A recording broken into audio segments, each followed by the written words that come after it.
I'm Fleur Woods, contemporary fibre artist coming to you from Aotearoa, New Zealand. This podcast is produced on the land of the Wurundjeri people of the Kulin Nation. Joining us today is Jo Wright, Creative Director of Fibre Arts Take Two, currently in Paris, and our guest artist is Tessa Perlow, based in Philadelphia, USA. Today we're going to lean into magic. If this is the first time you've heard of Tessa Perlow, well, what a treat you're in for.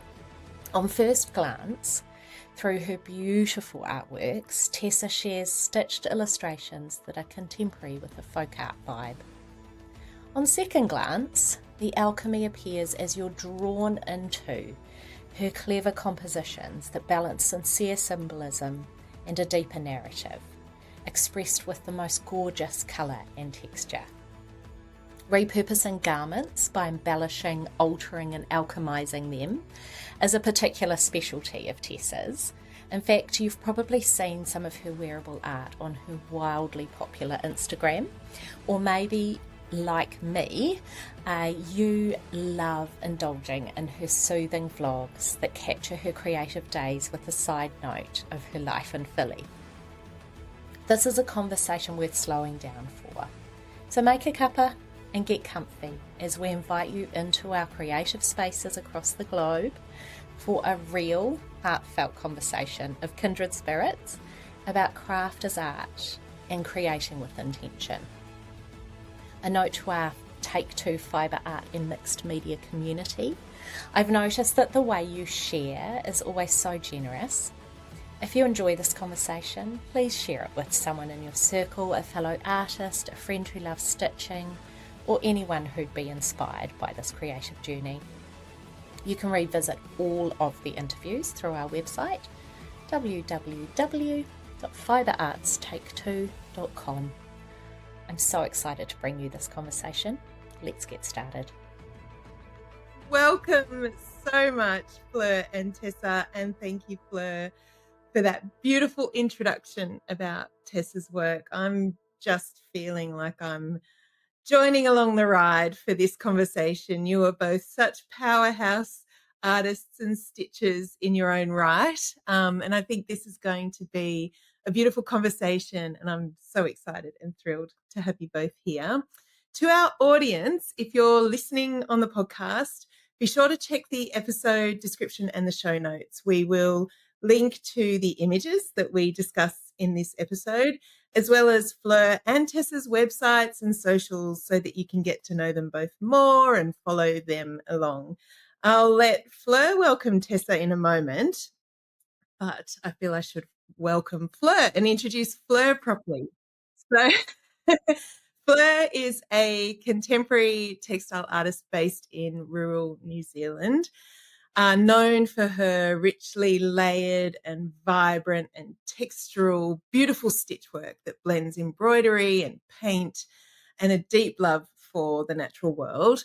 Fleur also happens to be a Take Two tutor with her incredible course, Joyful Embroidery, which is a well-loved favourite amongst our students. So thank you, Fleur, for joining us. And I would love to hand over to you now to pass the baton and welcome Tessa to this Friday Feature Artist episode.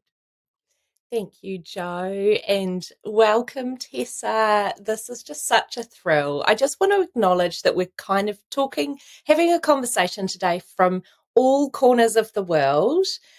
Tessa in Philadelphia, Jo in Paris, and I'm in New Zealand. So the time scheduling was fun, but we did it. And I'm very excited to welcome you, Tessa. I'm a massive fan of you and your work, so I'm going to get my fangirl out right now, and then we can get down to the interview. But I just wanted to acknowledge how thrilled I am to gather with you today, and Jo, to kind of just dig into aspects of your process and your practice. As you heard in the intro, you know, your work inspires me in so many ways, and I know that it's going to inspire all of the audience, whether they're watching or listening today. So thank you for being with us. I know that it's the afternoon for you. It's the evening for Joe, and I'm just beginning my day. So I've chugged some coffee. Hopefully, Joe's got a sneaky glass of wine, but off to the side of the laptop. But I thought I'd ask you, Tessa, are you a tea or a coffee person? Well, first of all, thank you so much for having me. I'm really happy to be here. I drink coffee in the morning and often also drink tea in the evening, I guess. But coffee in the morning. Me too. Definitely. I just had to get that out of the way because I feel like it's a little bit like being a dog or a cat person. Some people are both, some people are only one, some people are and I know you've got a beautiful cat. I love seeing your cat. And do you have a dog as well? I have two cats and I walk my friend's dog sometimes, my friend across the street. So sometimes I'll share uh, her dog on social media. Mhm. It's so So awesome. just I 2 love it. cats. Mhm. Um, So before we dive in too deep, I thought I would just ask if you would mind giving us, for anyone that doesn't know your wildly popular and amazing art, um, would you mind giving us a little bit of an insight into your practice in a nutshell? Sure. So I usually start by saying that I'm an artist who mainly works in embroidery and beading. I like to make um, visual arts like uh, tapestries and wall hangings, but I also like to upcycle clothing, thrifting pieces, and then transforming them with embroidery. And I focus a lot on subject matter that has to do with nature and magic and other symbolism. Uh, that's yeah, and sometimes I dabble in other stuff too. Like I'd say my work is heavily drawing based, and so sometimes I will just do drawings, or I've taken a lot of painting classes in the last year, so sometimes I'll experiment outside the realm of fiber arts, but primarily I work with embroidery and beading.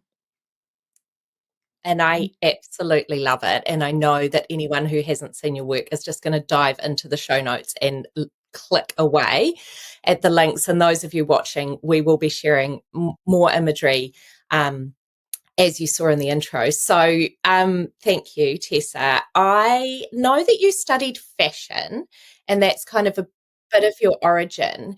Could you maybe let us know a little bit about your history, what brought you to today, how you got from studying fashion to being a practicing artist, um, sort of dabbling in a variety of medium.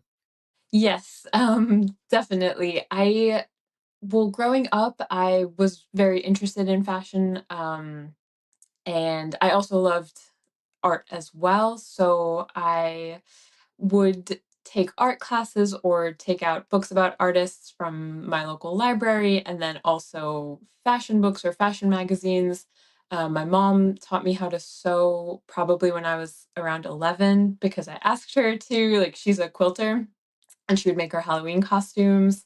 And then by the time I was in high school, so I was around like 16 years old, I started making my own clothing and I wanted to study fashion design, which I did go on to study at the Fashion Institute of Technology in New York.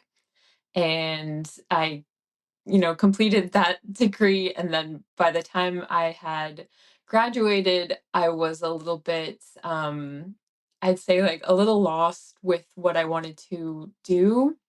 But all throughout the years, and like pretty much since I was a kid, I've always been making things constantly. That's something like I know about myself. I like to have a project going all the time. But so after graduating, I was working lots of different odd jobs, sort of, babysitting, and I worked at a coffee shop and a restaurant and other random things. Um, and I believe sometime around that time, maybe when I was, I'm not sure if I was like 18 or 20, I had an Etsy shop and I started selling the random things that I was making, whether it was like clothing or jewelry or whatever sort of thing I was working on. And then, yeah, after I had graduated college, I didn't really want to pursue getting a job in the industry because I felt frustrated, I guess, with how the fashion industry works, or I just, yeah, I didn't feel connected to it so much. I was starting to get interested in sustainability and figuring out what that meant for me.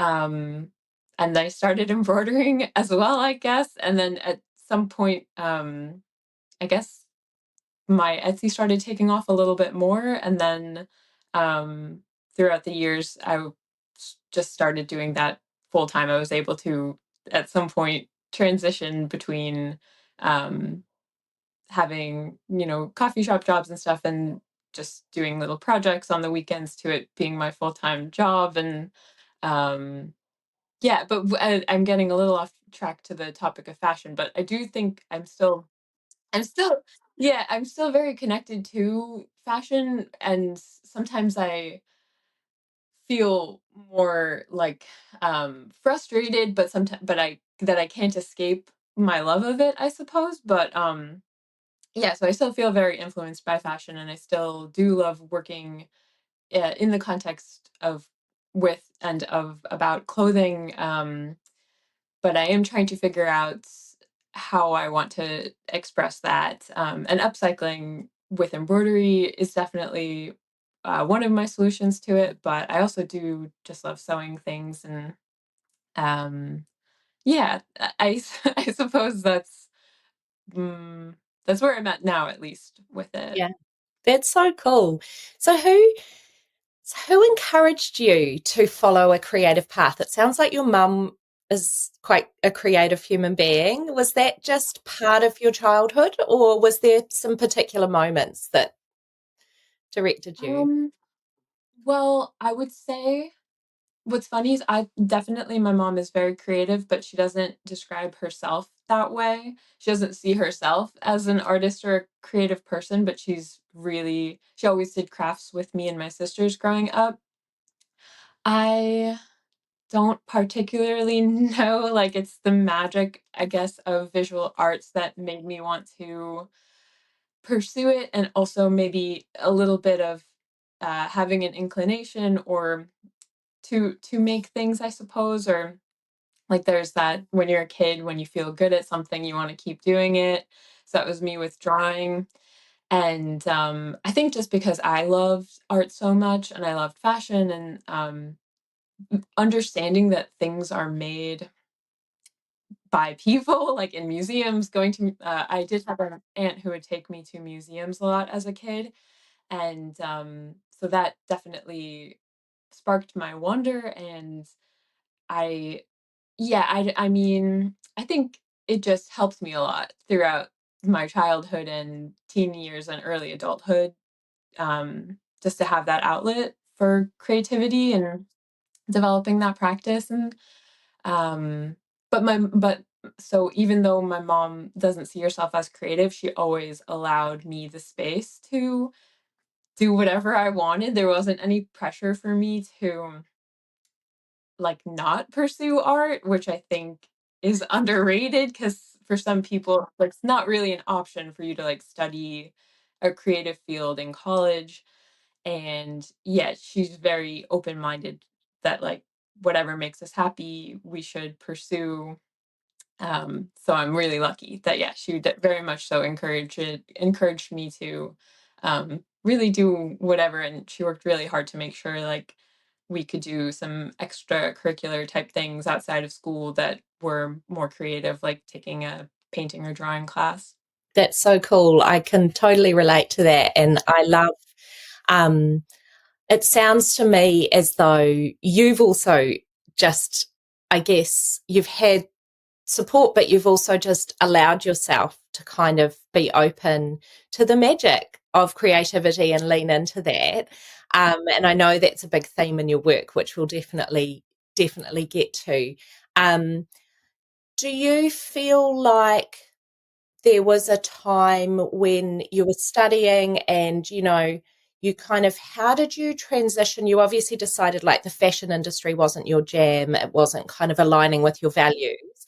But how did you, like, was it just a happy accident that you started, putting some stuff on Etsy for a little bit of extra money while you're doing a million jobs as a young person? Like, do you feel like there was a moment where you went, oh yeah, I could really do this? Like, what happened to shift your mindset into going from, okay, I don't want this, but I do want to be creative and this could maybe be my living? Like, what happened to help that occur? Yes. Well, on one hand, my first reaction is like desperation, I guess, for like making money, and I'm a very independent person, and I didn't know what to do, and I knew that I loved making things. And what did shift? There was a time where I did actively think, okay, I'm going to pursue having my own business, and I do think, as complicated as social media is, like seeing other people who had craft businesses on social media back in the beginning stages of like Instagram and stuff really inspired me to realize like, oh, this is someone's full-time job and they're, making embroidered pieces. That's their job and they're selling them. Um, so that probably shifted my perspective a little bit and made me feel like, oh, I could definitely do this. Like I know I'm not focused in every aspect of my life, but I'm very focused creatively. Um, but also like I wasn't very entrepreneurial as a child, I'd say, which I think I had relatives who were a little pushy about certain things that I would make, like pocketbooks out of juice boxes and stuff like that. Like I do remember selling them to kids at school, which is like, I don't know, yeah, that's sort of just how I've been.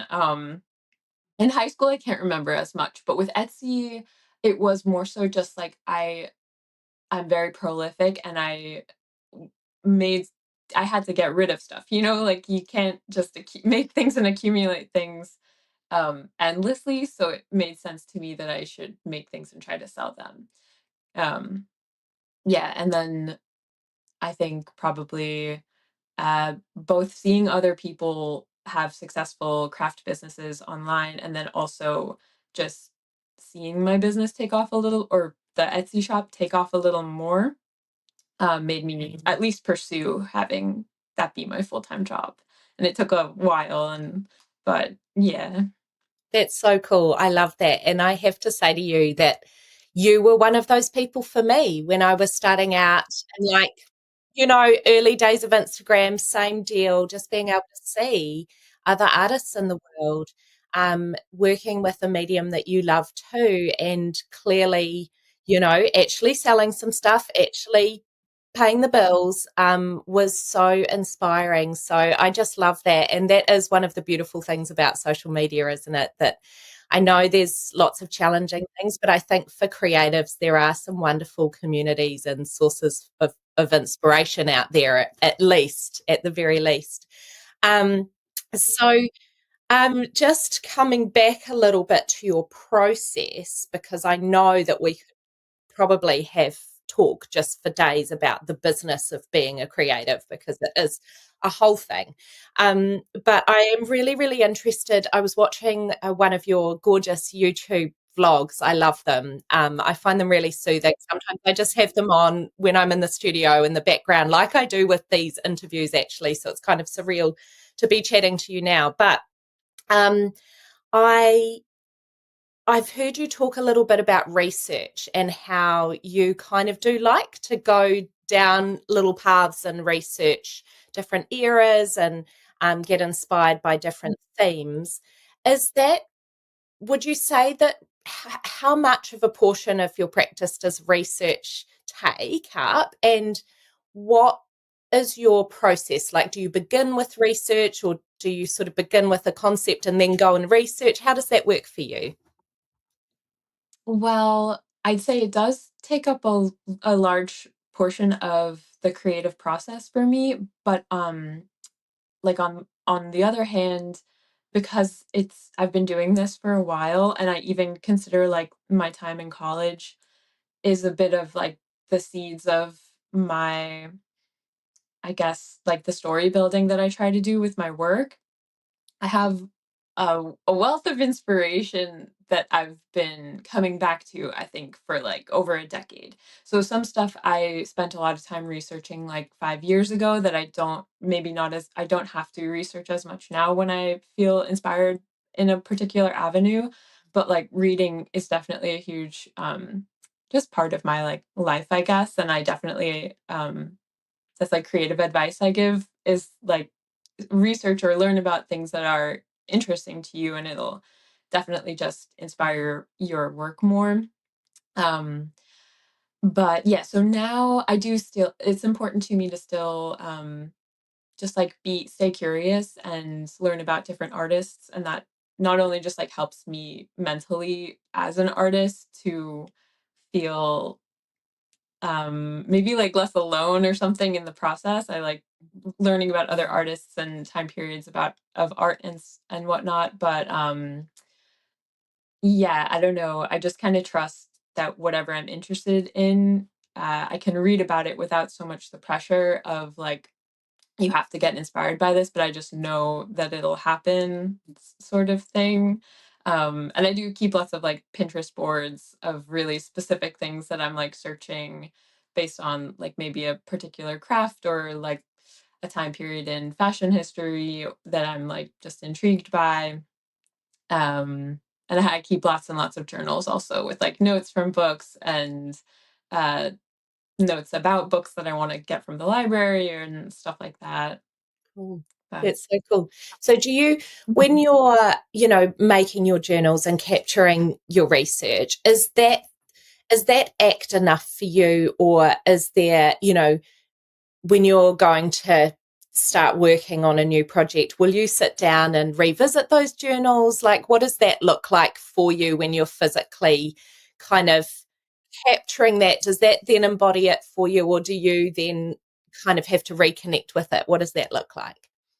yes, I would say so. Like, because I'm not always feeling like, oh, I've got a great idea or I'm feeling really inspired. But I do always want to get like a little bit of work done in a day. And there are some days where I'm like, what am I going to work on? I don't really know what direction to take. And I will just sit through my journals and look through, because other times if I'm reading something or like listening to music and I'll just like sketch a lot, and come up with ideas for layouts that could maybe be a tapestry or a hoop or a shirt. Like it's not necessarily specific, but sometimes I will draw specifically like a shirt that I want to make, and it's based on whatever is going on at that moment that is sparking that idea. But then it just lives in my journal sometimes for like years.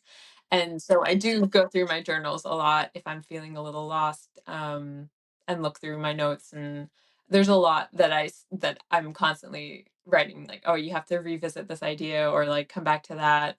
Um, yeah, and I don't sketch every day, but I definitely make a lot of lists, I'd say, every day.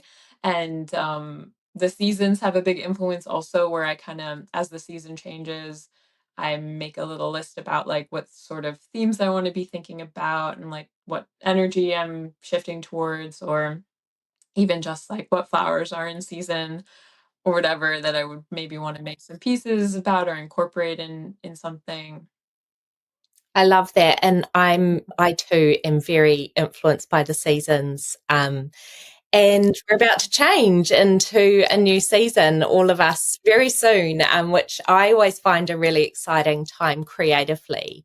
So thinking about the fact that you're about to shift from summer into autumn or fall for you, what does that look like for your studio practice? Does that, maybe I should take that back a step. What is a sort of it's a Monday for you, I think. So what would your average kind of studio day Monday look like if you are normally working? Do you work every day? How do you keep your practice, I guess? what's your approach to like a discipline for your practice, or are you really flexible? Can you tell us a little bit more about how you work? Yeah.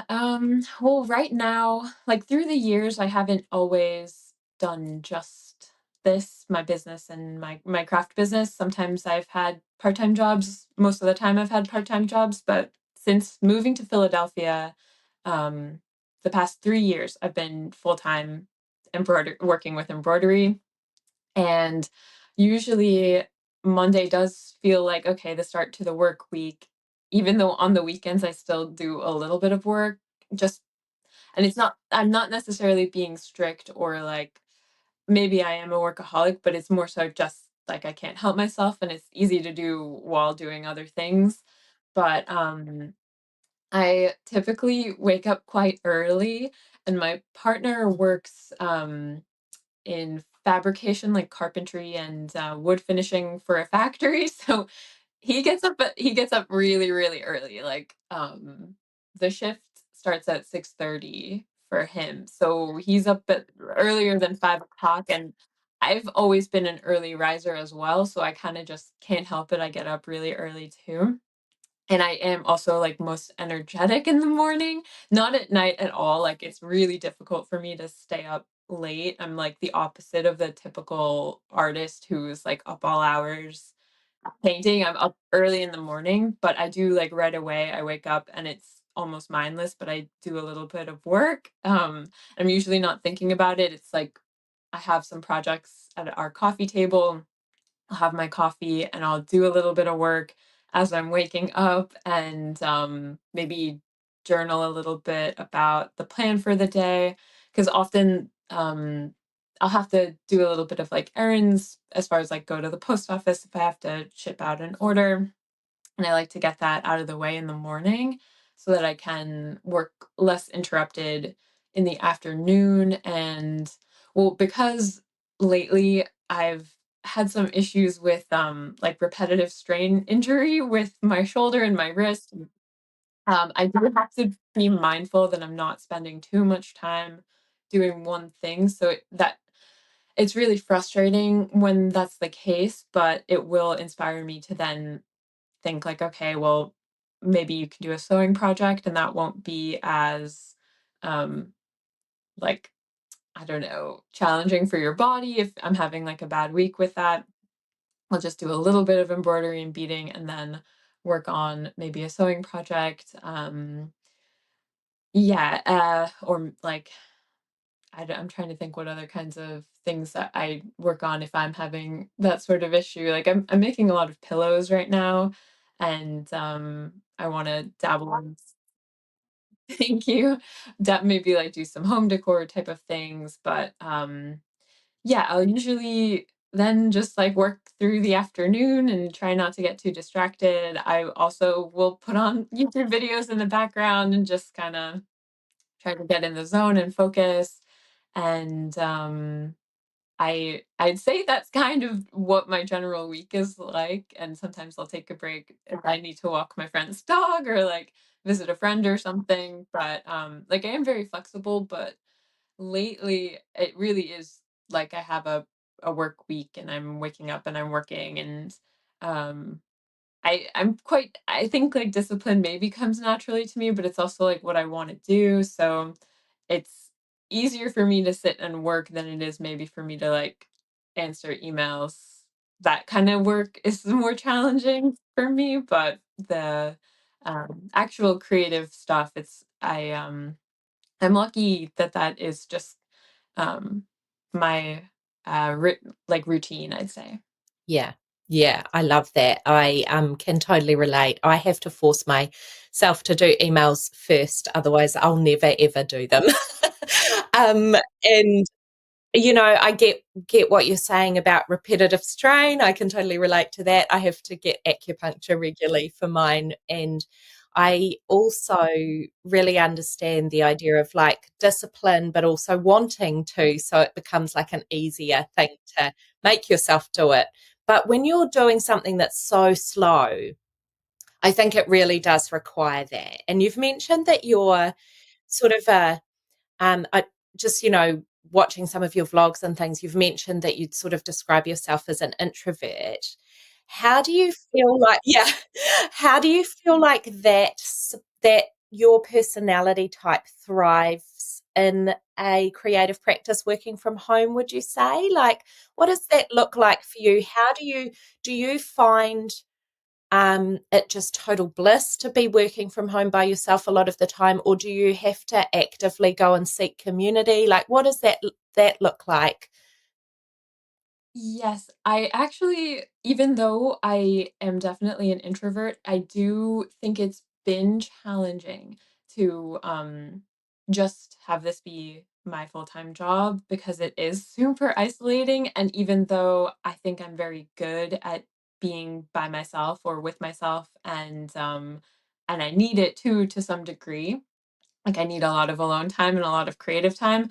I do think that my life probably felt a lot more balanced when I had a barista job a couple days a week, and so that was like a social outlet, especially like I had a job, I was working for my friend at his cafe, so I got to see him all the time too, so it felt like I felt a little bit more connected.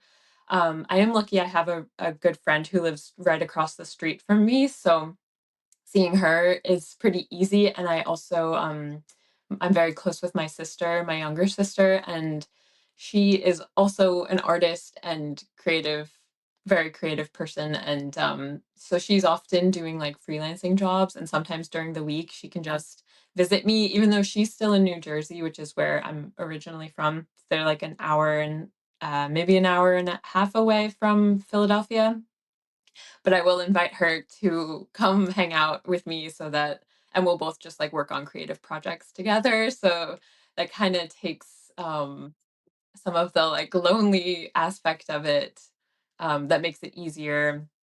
But yeah, some weeks it's really easy and effortless to be by myself working, and then sometimes I am thinking like I need to figure out a solution to how to be feel more connected and feel like I have more community in my everyday life. But I also like the past year I started taking painting classes at a local like art school, and well, yeah, I guess I'd call it that. And so that felt really great once a week to get out of the house and, you know, just like meet other people in the area who also just want to like learn something new. So I guess that's kind of one of the solutions that I came up with. But Yeah. Yeah, that's yeah, so it's tricky to navigate. yeah, I can totally Mhm. relate. And I think a lot of people probably can, even if their creative practice is part-time, because sometimes it just feels, I think, um, I guess we do it all the time, so we've become a bit more practiced. But I do think sometimes, even though you are loving that time and loving being by yourself, it feels like, I guess, a pursuit where I don't know quite how to describe it. There's a weird kind of loneliness that is welcome and also annoying.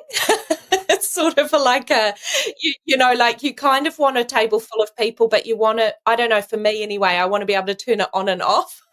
Like I want, and so often I ring one of my besties or multiple. I've got like sort of a few quite close friends that we all work from home and have quite flexible schedules. So we will speak to each other on speakerphone, and my kids tease me that we just shout at each other. Um, but it's, you know, it's a way of being together but also working, you know, because you do such a slow craft. It does just require those hours. And yeah, it always interests me to hear how people navigate that. I love that you've got a friend across the road that's like life goals, I reckon. That's awesome. It is, yeah. She's the one who got me and my partner this apartment. Like she knew the persons and they were needed renters, so we were like, yeah, let's do it. Cause so that allowed us to be right across the street, and it's very nice. That's so cool. That's so cool. Mhm. Um, do you I just wanted to ask you, like, you've mentioned painting a little bit and RSI, and sort of also I've noticed that in your practice you do kind of work between different mediums and different projects. Do you do that because that's just like a really organic thing for you, or is that planned to keep yourself interested in your practice? What does that look like? Because I'm really interested in you. You mentioned that you've always dabbled in lots of different creative outlets and that you draw a lot. I did a painting workshop with a friend of mine who's an amazing painter recently, and I found it really hard, even though I do paint for my own practice, but it was kind of different painting on a canvas. So what's that like for you, adding that in, and then what does mixing up your practice do for you? Yes, I think it's both what you said, like I change it up because it does like keep me interested, or I'm just curious, I guess, to see the same I like will revisit the same ideas, and then I like to see how many different ways I can do maybe like the same theme or the same inspiration in a lot of different ways. And yeah, I found my painting class pretty challenging too, even though I thought like, oh, I'm not just a beginner, like I'll be okay. It was definitely challenging, and my teacher pushed me a lot. And I'm gonna start another class up in September that's like outside painting.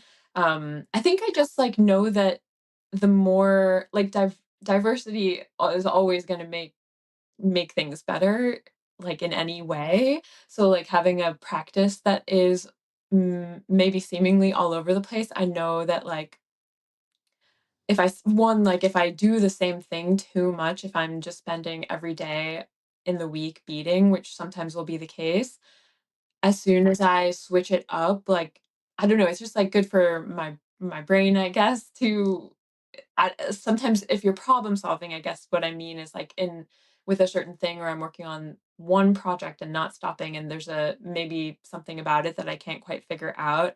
If I stop and put it aside and I work on something else, maybe and take my mind off of it, somehow like there some often like the answer will come just by switching it off and doing something else.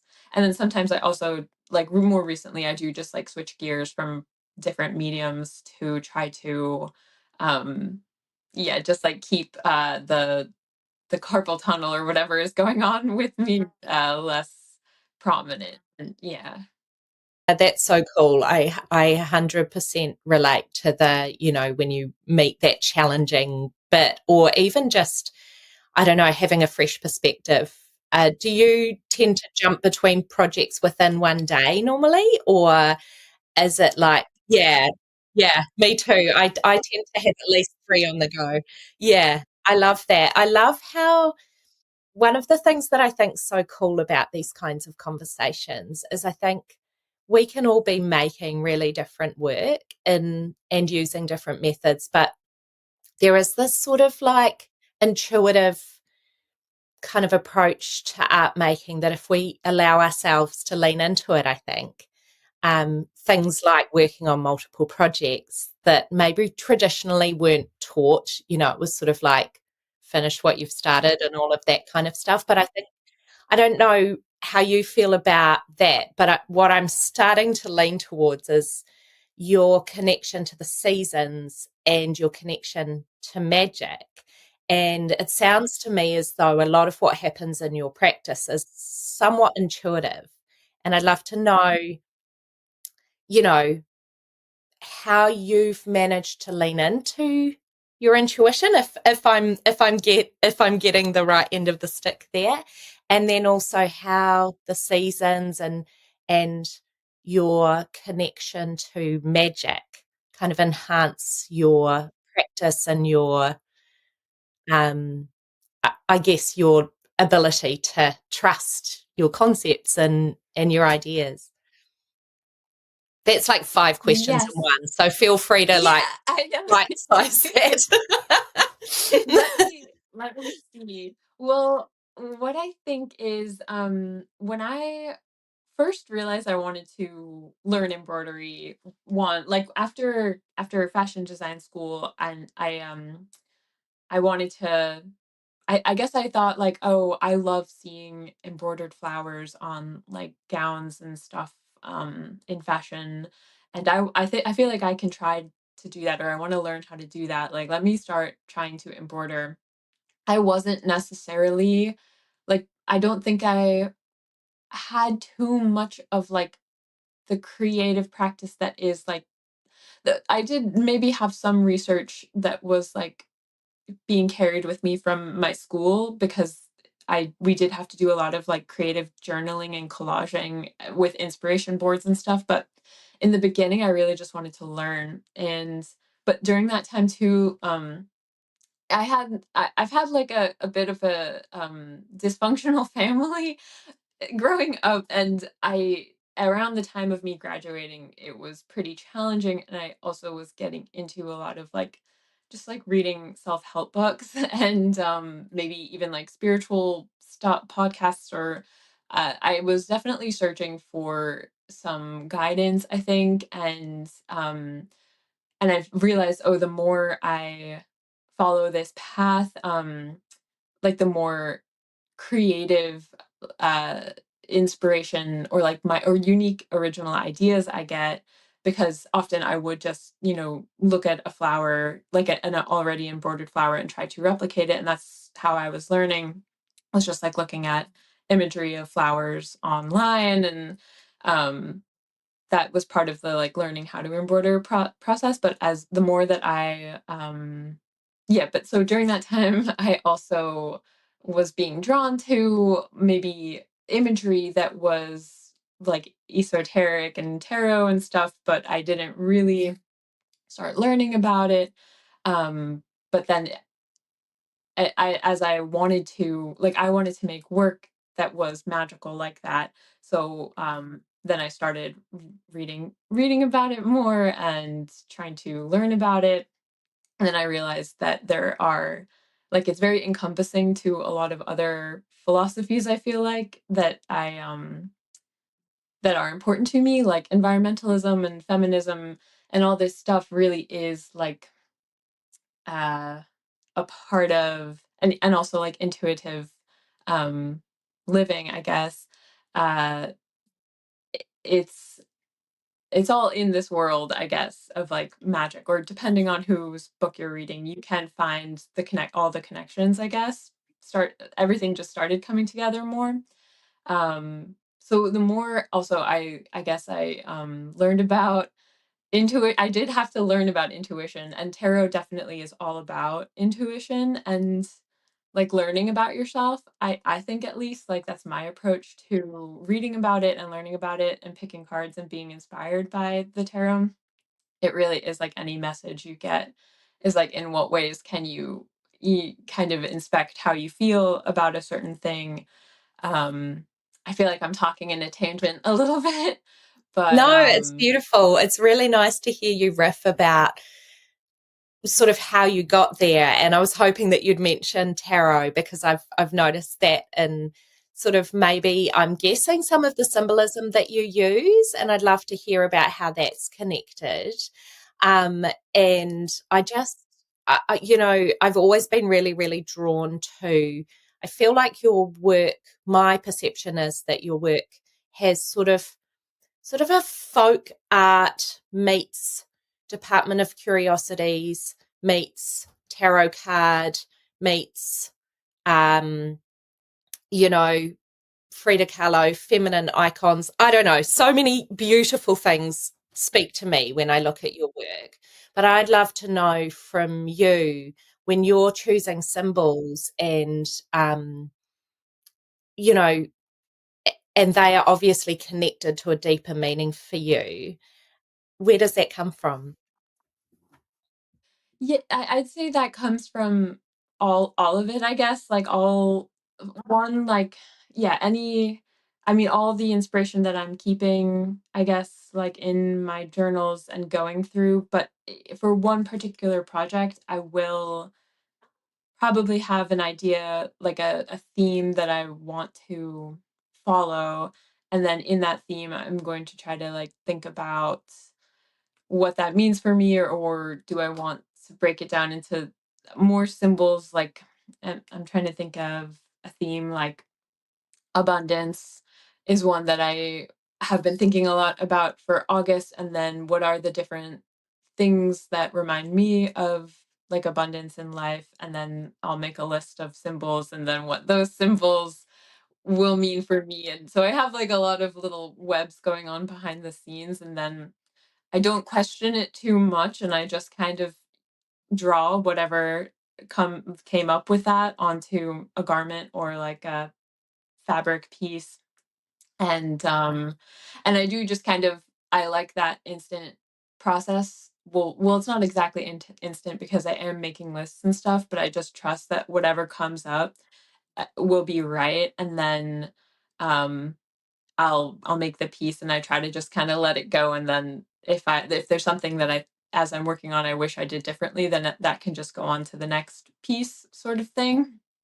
Um yeah, so I mean, I do think it's just like my process, my creative process, it is important for me to do a lot of like self-reflection, I guess, and like asking myself where I'm at. And I do figure that if I'm feeling a certain way, that there are probably other people also feeling that way, or like wanting certain like signs of meaning in one way or another. So like I am making the work for myself, or like um to help me in any kind of way, like if it's a spell for a certain thing that I'm wanting to connect to, I would just figure, oh, other people hopefully will also connect to this in some sort of way. And I don't like to be too explicit with what everything means, because like that's what's cool about symbols to me, is that we all sort of project our feelings about things onto the imagery.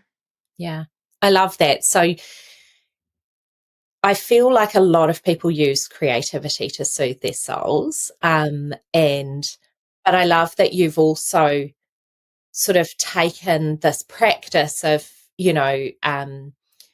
building your own form of spirituality and self-help, and then translating it into your work for yourself, but then also allowing other people to receive the meaning that's meant for them, I guess, because wherever they're at in their life.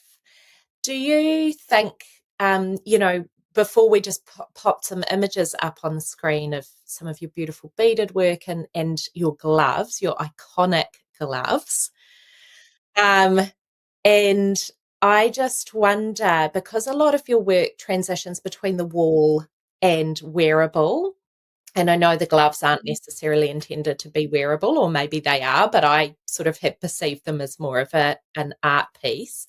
I wonder, do you, like, obviously on a physical level, you might think about composition and placement differently for fashion pieces, but on a like more of a symbolism element, do you think about it differently when you're working on something that you know is not going to be worn by somebody? Or do you, is there a thought process there, or Yeah, is that intuitive? it's a little different because I mean, there's part of me that really likes to indulge in extravagance, and more is more. And I do want to make clothes that are like fully beaded, and they're more like an art piece that like you could wear, but you're probably not going to wear it. But it's just that like, but I do tend to, because I want to sell most of the upcycled clothes that I do. um, I do want it to be maybe a bit more practical, so I do like kind of like avoid beading on the clothes, and I save beading for the more artsy pieces. And yeah, but then besides that, I kind of think anything goes. And um, I don't know.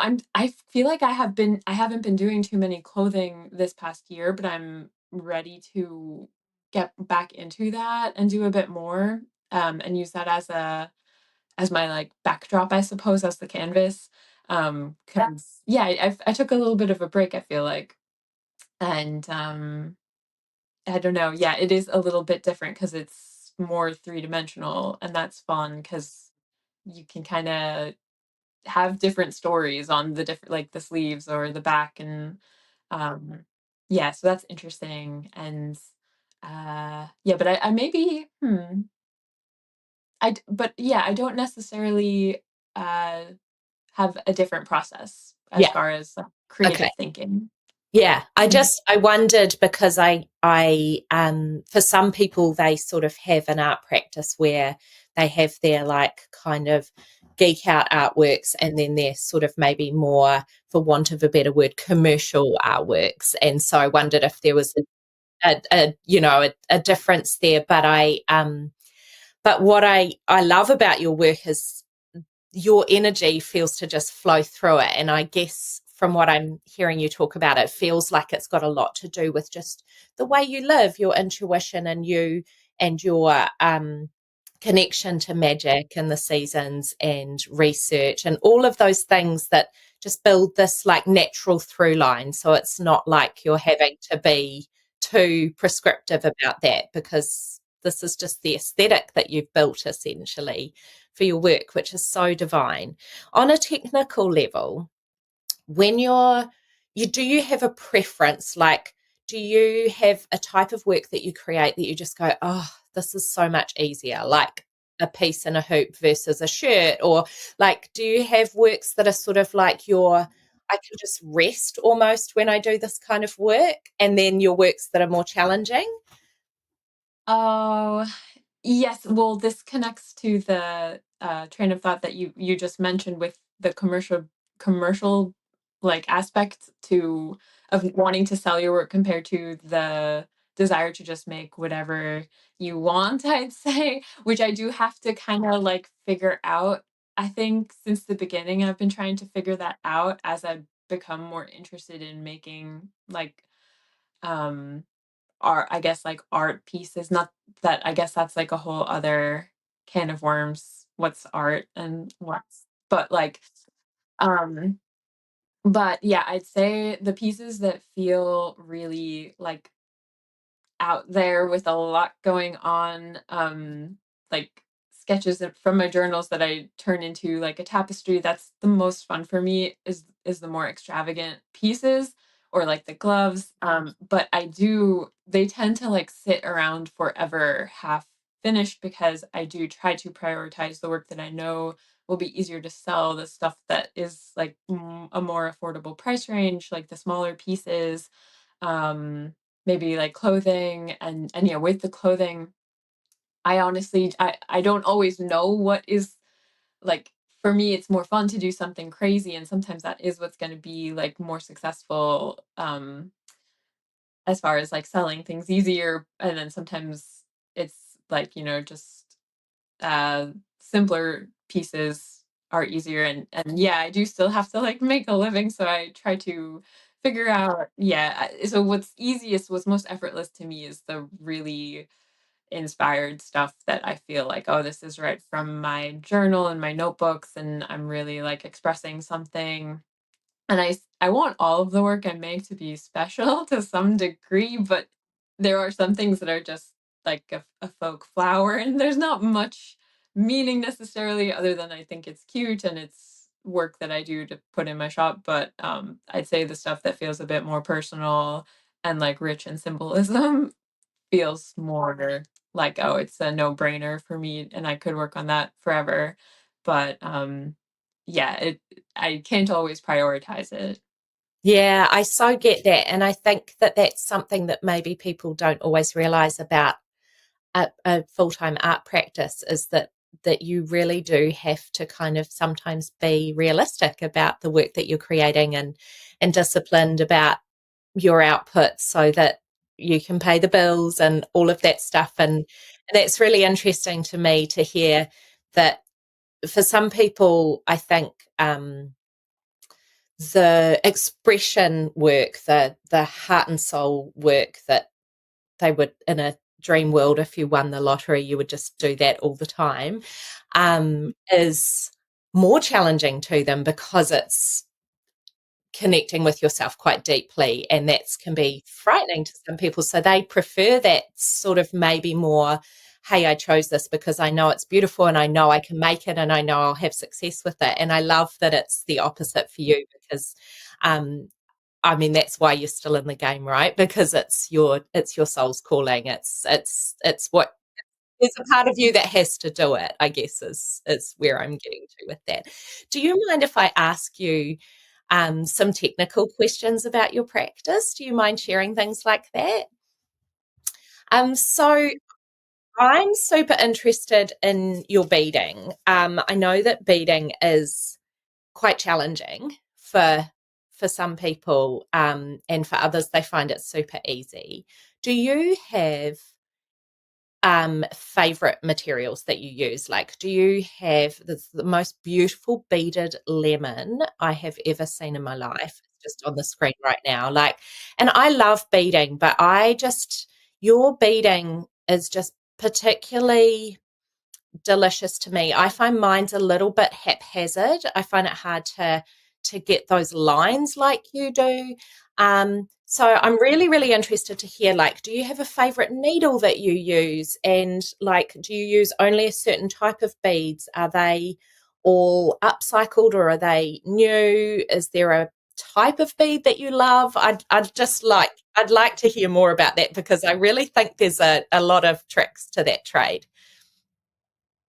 Yes, I love beading, and there's part of me before I started incorporating it into my work, I was very intimidated by it, but I had done internships. I did an internship when I was in college for a brand that I don't think it exists anymore, but it was Nanette Lepore, and I was like stationed in the beading section, and they realized, oh, like this girl, she's got a knack for it or whatever. So I was like helping the beading technician that whole internship. So that kind of made me realize, oh, maybe yeah, I could do some beading too. I am particular about the needle.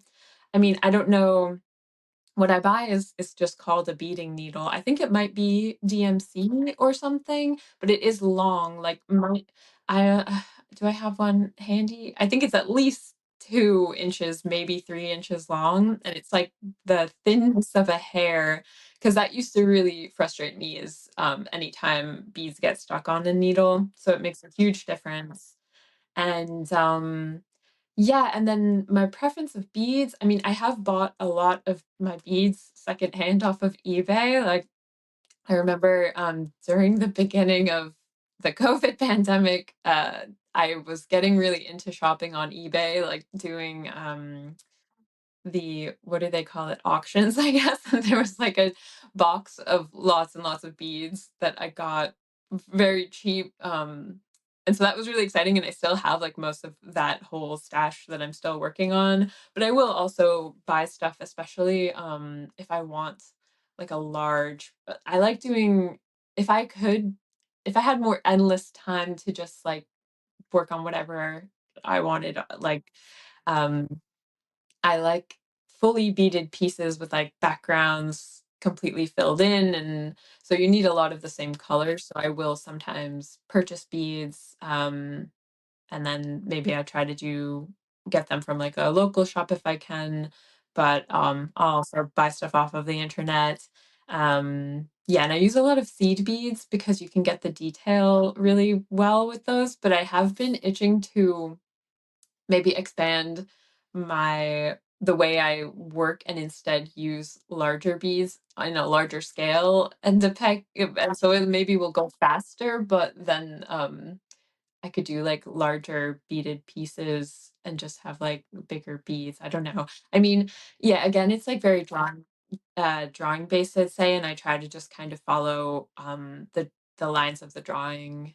And sometimes beading can feel a little bit like I don't have to think as hard about it because they're like little pixels, and you with embroidery it's like you can choose if you're going to shade or if you're going to keep it a bit more graphic or outlines. Like there's so many different ways I feel like I can use embroidery, and with beading, it sort of is like you're a bit more limited, I suppose, which can sometimes feel like makes the creative process easier almost. Yeah. Um, yeah, I'm trying to think if I have other I was just going preferences to of these. ask you when we were Mhm. just looking at a beautiful lion symbol piece, and there's a heart on one of the sort of falling down. It's like the roots of a tree.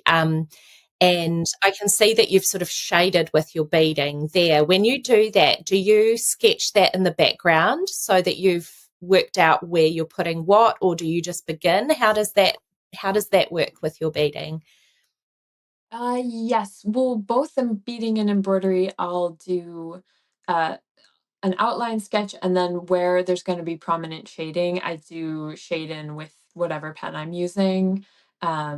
Yeah, and then that's kind of where I start often with a project. I'll start in the shaded parts, or like even a rose or something. I draw a bit of shading, and then I'll either, it could be just that the shading, it's a two color project where there's a dark spot of the flower and there's a lighter spot, or then I start adding the medium tones if I want to, or sometimes it could be like 5 different shades of thread that make it really um, more realistic, I guess. But I don't think I don't tend to go there as often. I go somewhere in between Yeah. a harsh contrast and a very fine embroidery. I Mm. love that. I love how the beads can add instant sort of texture and kind of, like you said, the pixels, almost like a cross stitch in a way, but a beading. It's sort of a similar concept, isn't it? I often think about pop art imagery sometimes when I'm trying to take a flower and turn it into a beaded. I sort of think there used to be this old photo editing tool many moons ago before Canva that was, I can't even remember what it was called, but you could posterize stuff and it basically turned it into a pop art image. And so that's how my brain tries to translate a flower. Is that what it's like for you when you're That's creating, cool. how do Yeah, you I take, would yeah, definitely. I mean, sometimes what I'll do also is, I mean, I use reference images to help me draw things. Like I'll look up an image of a lion online, like a real animal lion, and I'll draw based on that drawing or that image, the photograph of a lion, and then I'll make a drawing looking at that to help me get the anatomy correct. But and then even do the shading too in a way that can help me. But if I don't want to do something really complex with colors, or it's beading, so it's like you, the option's not really there to get that detailed, I will sometimes then also search like a more cartoon versions, I guess, or like illustration versions to see, oh, how is the coloring rendered, even though it's like, yeah, the drawing itself is maybe um, from a reference of a lion at a zoo or out in the in nature. I will then also sometimes try to see, oh, how do illustrators do this in a way that's more simple, or yeah, like what kind of colors are they using, and that helps me. yeah. Um, Yeah, I love that. I mhm. definitely think that. I think sometimes in the past I've even used coloring book pages or just printed out an image and colored it in myself to get my mind into the gear of like, where does this all live? So I can totally relate to that. And I love that. I've noticed sometimes in your videos, when you bead, you slide a whole bunch of beads onto your thread. Oh, before we go there, what kind of thread do you use? Do you have a specific thread or just any old thread? What's your favorite? Yeah, just whatever I have. But usually I'm using thread that's for the sewing machine. It's probably like a polyester cotton thread or something, and I'll pick them up here and there if I see them wherever I'm at getting craft supplies. But yeah, and people have given me so much stuff throughout the years that I feel like I just have like tons of the most random thread and vintage threads, and I just kind of go through. So sometimes they're a little bit different. Sometimes I'll use like a slightly thicker thread, but I like the cotton sewing threads, or the polyester cotton ones, and I tend to double the thread as I'm working. Yeah, awesome. I love this. I love knowing. I know it's so geeky, but I really do love knowing how we all do things. I've been beading for ages without doubling my thread, and I just recently did it on a recent piece. And why have I not done that before? It's so good. Such a simple thing. I've noticed that you string your beads on. I don't know if you do varying numbers or if it's always the same number of beads, and then you stitch them down and then you stitch back through and take your next stitch. Is that right? Have I Yeah. interpreted that right? And why do you do that? Yeah, that's what I do. Honestly, I don't a lot of the things I'm like, I don't know why I do it that Yeah. way, but I guess I I mean, one, I guess because I want it to be reinforced, but I know there is also this technique of putting a lot of beads on and then you like take a stitch and go through and kind of tack it down throughout the whole line. And part of me wonders, oh, should I try doing that? Maybe it's easier, but I guess that must have been just how I was taught or yeah, I'm trying to I know my mom, she sometimes would, like, make the most re we'd if we would have birthday parties, she would often come up with a craft for all the kids to do, and I remember one year she made, like, little pocketbooks, like, cotton simple rectangle pocketbooks, and then she did, like, beaded fringe on the bottom and, like, little bead, and then we would, like, glue sequins and stuff on it. But so I'm thinking, like, maybe she taught me how to do that, even though I don't remember her beading, like, at any other point throughout our childhood. I do remember those bags, so, yeah, maybe I had my mom kind of show me how to do that at some Yeah. point. I love it. Well, I saw But you do it even and I thought I'm going to try that because I've been doing the couching version, not always really yes, long, yes. but, anything from 5 beads and up I've been popping on, and then I'll do a couple of tacking stitches later. I'll often go back through with just a fine needle and thread, but not my beading needle, just to, save threading it just twice or whatever, because I always find them frustrating to thread. So, but I saw you do that and I thought, oh, I'm going to try that. And I've got to say, I really think that it does give a different kind of stability, because the couching can sometimes kind of wiggle things a little bit. You have to be really careful. It can kind of create. And so I think your method is really good for creating that nice solid Mm, straight line. So I'm just saying, I think it's awesome. that's good to know. Yeah. Yeah, maybe I like the control too, where you can kinda curve and change your mind a little bit too. Because sometimes it gets less like, straight lines, I guess, and becomes some other shapes as the beading happens. Yeah, yeah. But No, thank you for sharing that, because I know for some people their oh, yes. process is really precious to them, but I know you share yours really generously on your YouTube and your Instagram, and I think it's so lovely. And I'm a little bit of a similar inclination. Do you do that because, for me, I do it because um, I get so much goodness from creating, and I just hope that maybe someone else will receive that. And I know, like seeing your video, I just absolutely love things being demystified. Is that why you share your practice? Yes, well, I think there was probably a time when I felt more precious about the way I do things, and Yeah. now I think, one, I love watching other people's creative processes also. So, and I do want to share that, and I do want to, I think it's just important to like encourage people to make things for them. Like if they feel drawn to do that, then I think that's awesome. And so I want to be part of that.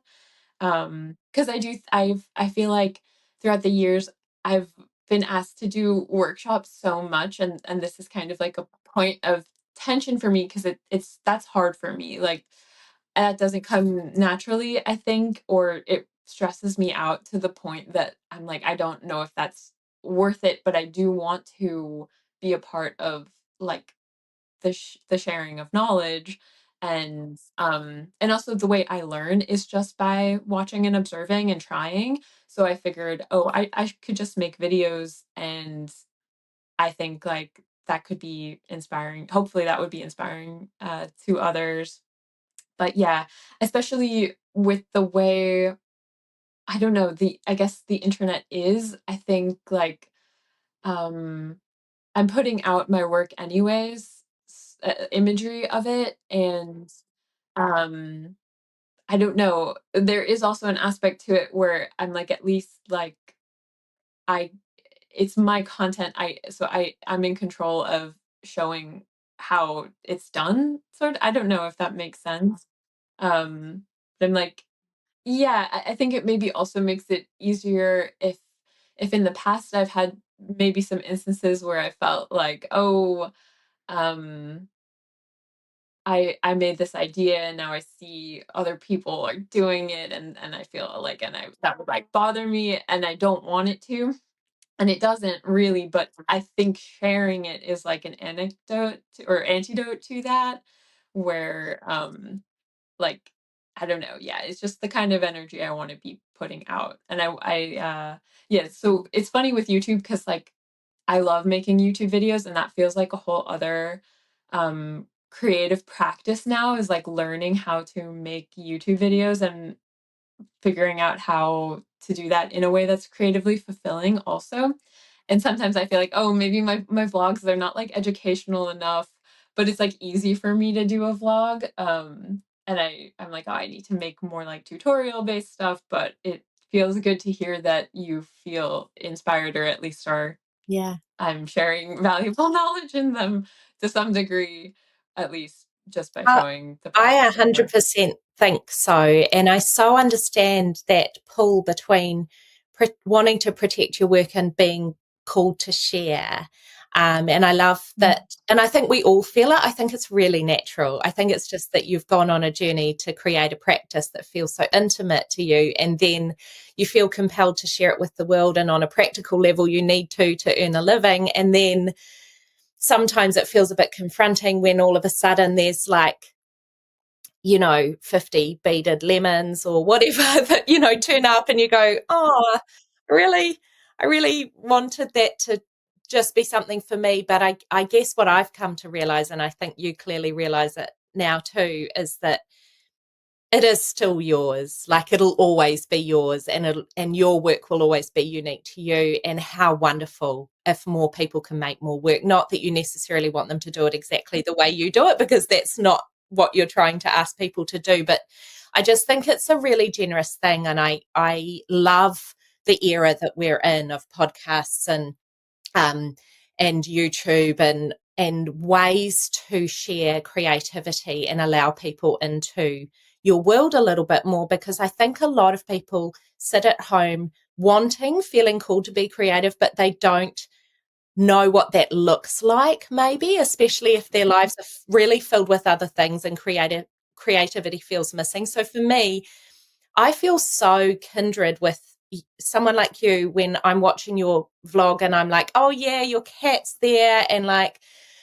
you know, I've got two cats as well and a dog, and they're like my little studio family. And they totally make working from home better, and all of that stuff. And so to feel that, for us to be on complete other sides of the globe and to feel that, and I know that people will have felt that from our conversation. And I know what you mean about like, should it be more educational? But I actually think just it is really educational just to share your day, because a lot of that stuff is the stuff that feels, I guess, like, well, if I want to be a real artist, what does that look like? And sometimes it actually looks really basic. It doesn't look that fancy or exciting. And so so thank you for being generous with your sharing with that, because yeah, I guess I mean, I think I honestly could ask you about a million more questions, and I know we can't talk forever.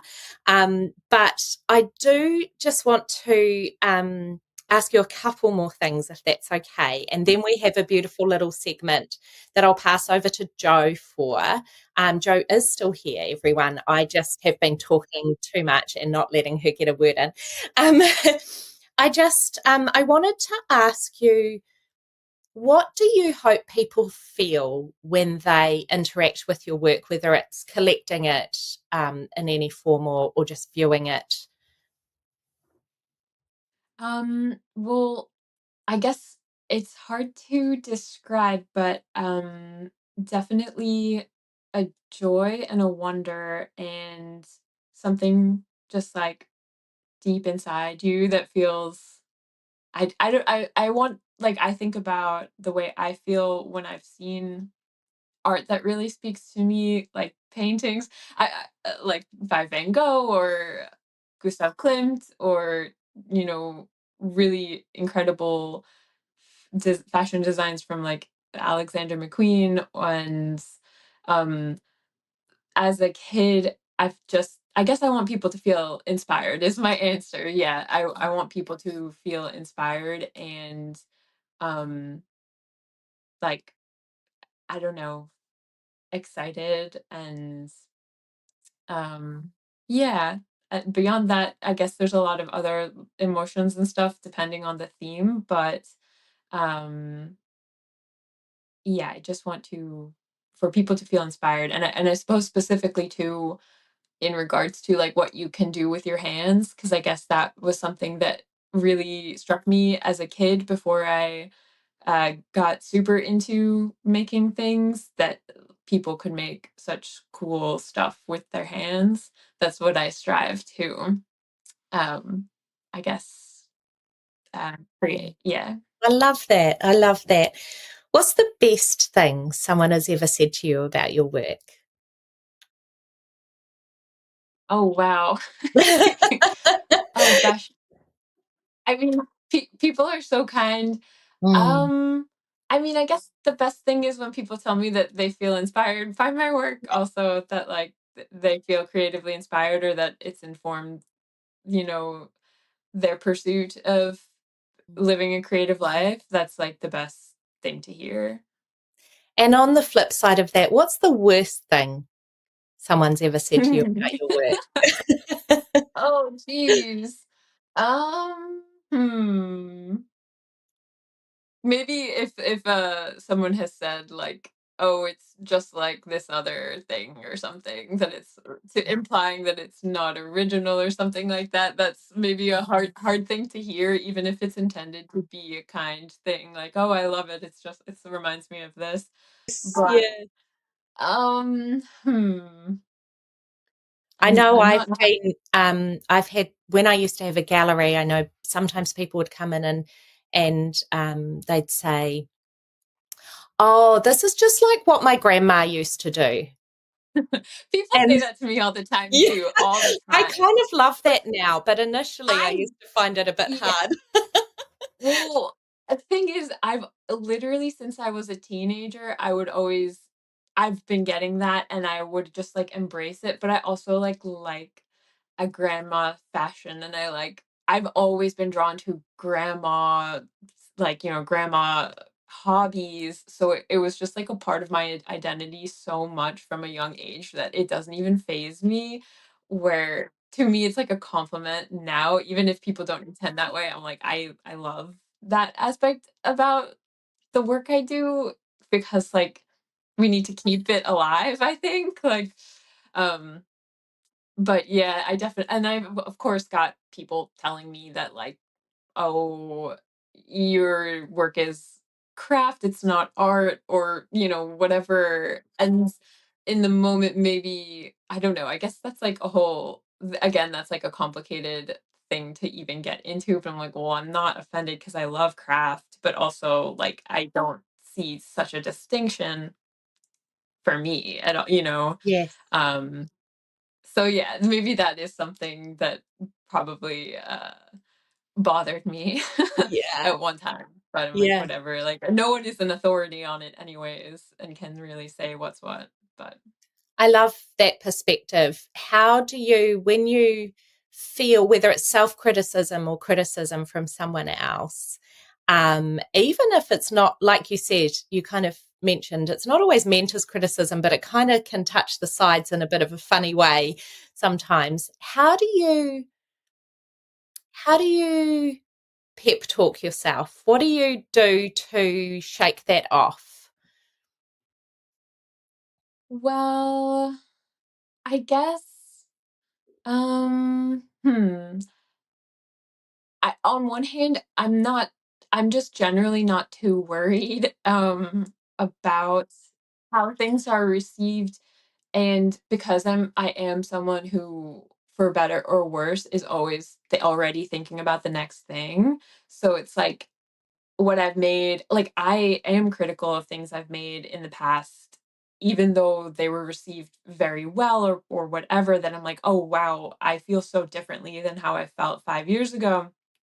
I wouldn't make that again. Where I'm at now, I feel so differently. I wanna make other things." So on one hand, it's like, well, you can, if something is bothering me about, what either how things are perceived or just my own criticism, I'm already thinking like, well, how would I do it differently? So that's sort of like, I guess, a good thing to some degree, even though it's a little bit like all over the place energetically. Um, that's my advice. Maybe it's like just focus on the present, or what in what way maybe like try to turn it into a positive and think like, well, if I didn't like the way I did one thing, so then investigate how you would change it and then just do that in the next piece that you make. Yeah, I love that so much. I feel very privileged to have watched through the gram and now YouTube, your career over a number of years. And I feel like evolution is something you clearly embrace. And that's just so beautiful. What is next for you? Is there a dream floating out there that maybe you want to put into words for the universe to pick up for you? Or is there just a plan even? What's next? Yeah, well, I mean, I definitely am planning on continuing my art practice. I definitely, and I'm very dedicated to my YouTube channel as well, and I definitely like aspire to having that be more of a place where I make income, I guess, because it's a lot of work. So if my YouTube could take off, that'd be really exciting because I do have like just tons of ideas for YouTube that correlate to projects that I do, but I feel sometimes silly that I'm like prioritizing so much of my mental energy to YouTube and like physical energy when it's not like technically any kind of part of my like job. But another dream, I guess, that I put out into the universe, to manifest is maybe to get like a work studio outside the house, which I've had at one point in my life, which was very fun because you tend to be around other artists, maybe not always because you have your own space, but if they're in the vicinity, um, in Philly, there's a lot of like buildings that for artists to rent spaces in yeah, so maybe an art studio, and also it'd be really cool to start participating more in like group shows and maybe one day do a solo show of showing some art and other things. I 100% know all of those things are going to happen because Oh. you just seem to quietly make it happen so beautifully. So thank you for inspiring us all, Tessa. I'm just going to hand to Jo now for some really cool questions. And then we will say our farewells because I literally have still pages of questions. So I'm just going to slide into your DMs later. And go, Anytime you can. I assure you, I've got pages and pages of questions, and I've resisted all temptation to interrupt because there's just nothing quite like listening to two artists talk with each other. And I was sort of putting myself in the seat of our listeners, and I can only imagine that they've absolutely loved this conversation as well. But we're not done yet. we have a little segment that we like to do called Every Artist Must. So the way this works is it's rapid fire. I start a sentence with the words every artist must something, and then you repeat that, and then you finish the sentence with whatever comes to mind spontaneously, and it can be a single word or a short statement. Fleur, I didn't give you the heads up on this, but I wondered if you might actually do this too. Sure. And we could sort of have a bit of a round robin. How does that sound? Maybe Tessa, so I'll say the sentence, Tessa goes first, and then Fleur, you do the same thing. Does that make sense? Are you both game? Sure thing. Yeah. Okay. All right. So the first one, every artist must own. Tessa. Every artist must own. Oh, this is harder than I thought. A journal. That's good. Every artist must own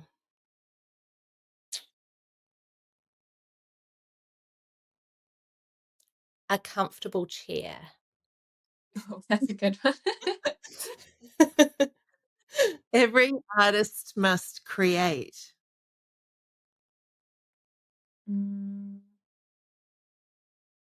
Every artist must create magic. Oh, man, you're a hard act to follow, Tessa. Yeah, I was going to say every artist must create from the heart. That's a good one. Every artist must avoid.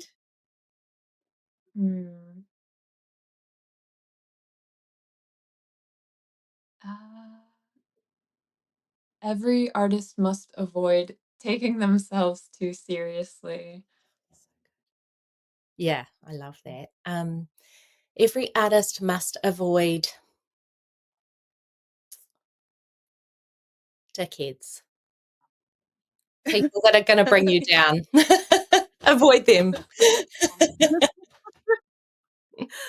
That's been a bit of a theme as an answer to that one. I'm just going to say lately. Interesting. I don't know what that's about. Yeah. Every artist must learn. Every artist must learn. Every artist must learn about other artists. Love that. Every artist must learn that their work is important. Every artist must remember.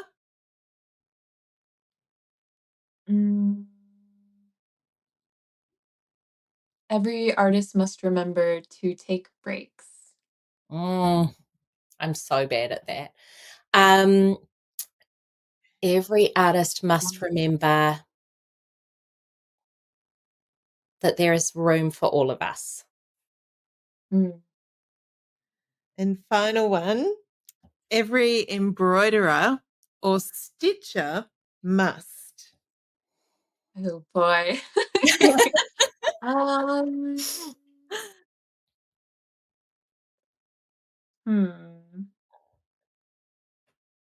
Every embroidery artist or stitcher must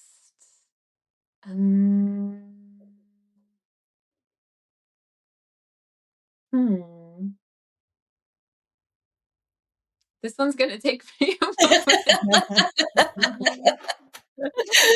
Do you want me to go first for this one? You go first if you have yours ready. I was going to say every embroiderer or stitcher must have great lighting. That's a good one. Yeah. I'll say every embroidery artist and stitcher must have a good playlist to listen to. Yeah. I was wondering if it was going to be every embroiderer or every embroidery artist or stitcher must have a good acupuncture therapist Oh. throughout the steps of the carpal tunnel. I Yeah, definitely do. probably. Oh, Tessa and Fleur, thank you so much. Like I said, there's nothing quite like listening to artists discuss ideas with each other, whether that's big topics about where you place your energy and how you approach your practice and where you've come from in your, you know, beginnings as a creative to dealing with criticism, but also just those minor, well, not minor for you, I'm sure, but those seemingly small details of the day to day, like how you thread a needle for beading. It's just been such a fabulous, rich chat, and I've loved every minute of listening to it. So thank you so much. That's it for our chat today. Do you have any final words? Otherwise, we can just say a good old goodbye. No, thank you so much for having me. This was a really fun talk to Yeah. partake in. Thanks, Tessa. Thanks for being an awesome inspiration, Tessa. You're genuinely one of those people that I went, oh, wow, there's someone out there stitching and doing it. So I know you've been that for thousands and thousands of people over the years, and I'm sure that's not a thought you wake up with every day. But I think it's nice to hear that sometimes, because you need to know that, like, a little random chick in New Zealand looked at what you were doing and went, oh, cool, there's space for us to find our own path. So thank you. I'm such a massive fan. I am honestly pinching myself that I got to have a chat with you. So thank you, and thank you, Joe, and the Fibre Arts Take Two team for facilitating this. And I've ticked something really cool off my wish list today. So yeah. Amazing. Thank you. Thank you, Tessa. Thank you, Fleur. Both of you take care, and I can't wait to see what you create next. And that's a wrap. Bye for now. Bye. Bye.